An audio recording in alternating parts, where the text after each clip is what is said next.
جیسے مال صدقہ ہے، ایسا ہر آدمی کا نیک عمل اس کی زندگی کا صدقہ ہے. اس کا جتنا یہ اخفا کر سکتا ہے، ہاں پوشیدہ کر سکتا ہے، یہ اس کے اظہار سے بہتر ہے. اظہار تو ضرورت کے لیے کرنا پڑتا ہے. جیسے فرض نماز جماعت سے پڑھی جائے گی، فرض ہے کہ اظہار کر کے پڑھو تاکہ اور لوگ بھی پڑھیں. ورنہ کہ اپنی نیکیوں کو ایسے چھپاؤ جیسے اپنے گناہوں کو چھپاتے ہو. لوگ اپنے گناہوں کو، اپنی غلطیوں کو، اپنی کمزوریوں کو چھپاتے ہیں تاکہ ماحول میں رسوائی نہ ہو.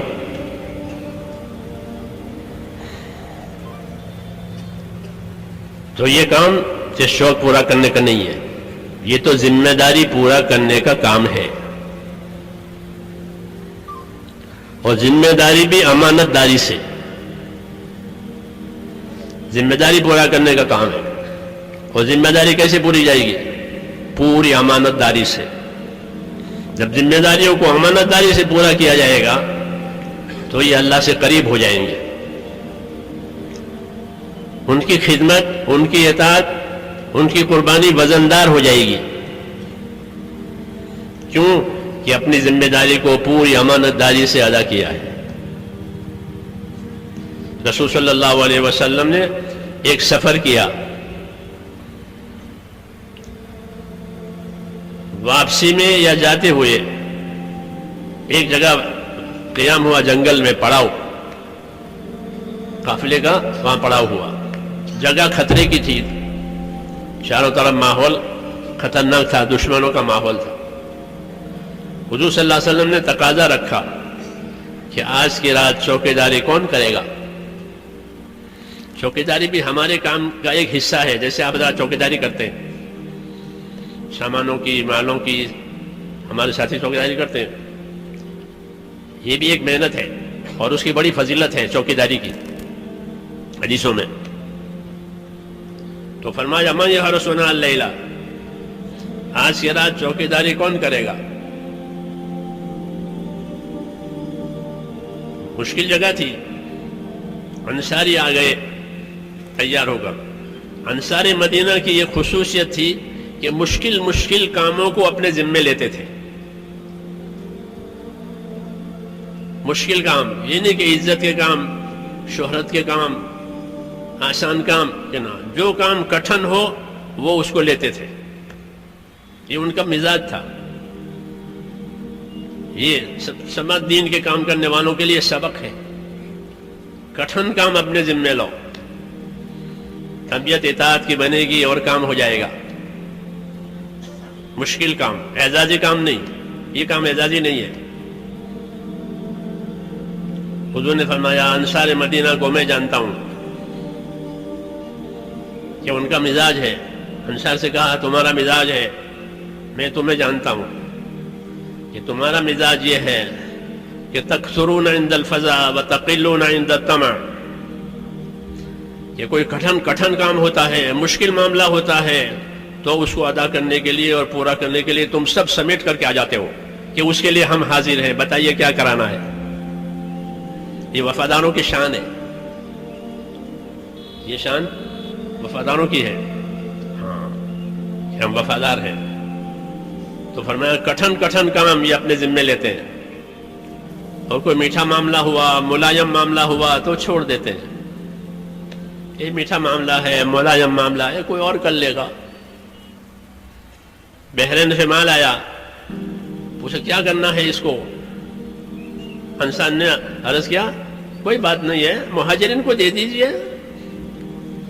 ملائم معاملہ ہے، میٹھا معاملہ ہے، رقم آئی ہے تو کس کو دیں؟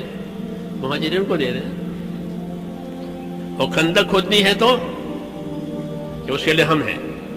انصار کی جماعت 10 آدمیوں کی جماعت بنائی تھی خندق کھودنے کے لیے. خندق کھودنے کے لیے 10 آدمی کی جماعت بنائی تھی اور ناپ کر زمین دی تھی کہ یہ آدمی یہ اتنا کھودے اتنا کھودے. جو انصار کی جماعت کھودتی تھی، جو اپنے حصے کی جماعت وہ پورا کر چکی اور کھود لیا، تو اب کہ چلو کون سی جماعت ہے جن کا کام بھی پورا نہیں ہوا ہے ان کی مدد کریں گے، ان کا ہاتھ بٹائیں گے.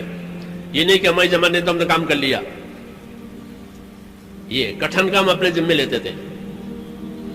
یہ سبق دیا ہے دین کی نصرت کرنے والوں کو کہ اعزازی کاموں میں آگے رہیں اور مشکل کاموں میں پیچھے ہو جائیں کہ اس سے دین کو ترقی نہیں ہوگی اور ان کی تربیت بھی نہیں ہوگی.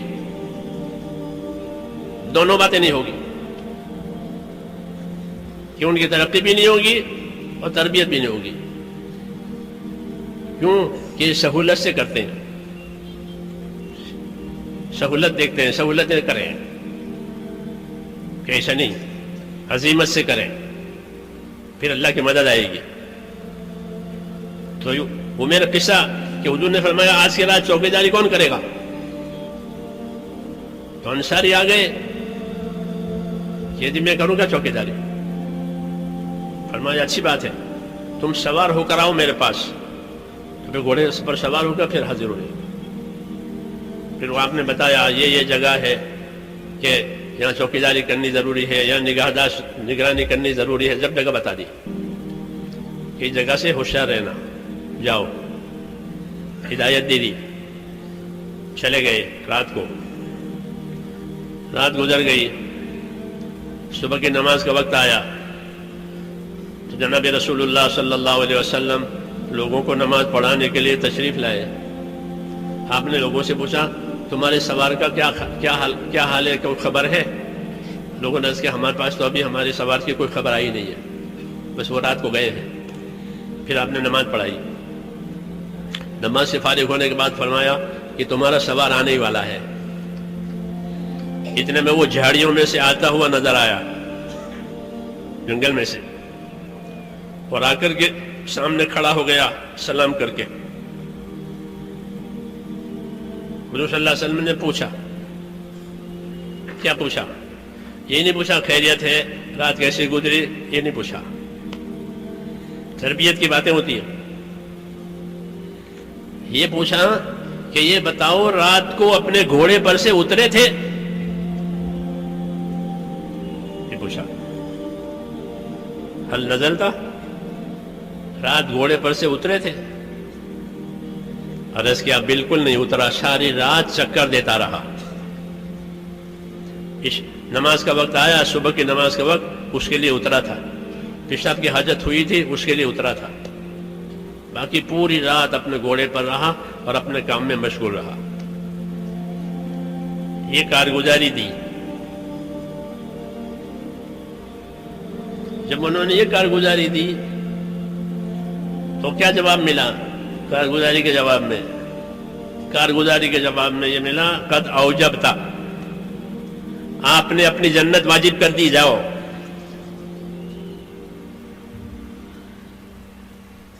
یہ مثال میں نے اس لیے عرض کی ہے کہ اپنے کام کو, ذمہ داری کو امانت داری سے کرنا. یہ پوری امانت داری سے کام کیا ہے. کہ رات بھر اپنے گھوڑے سے نہیں اترے.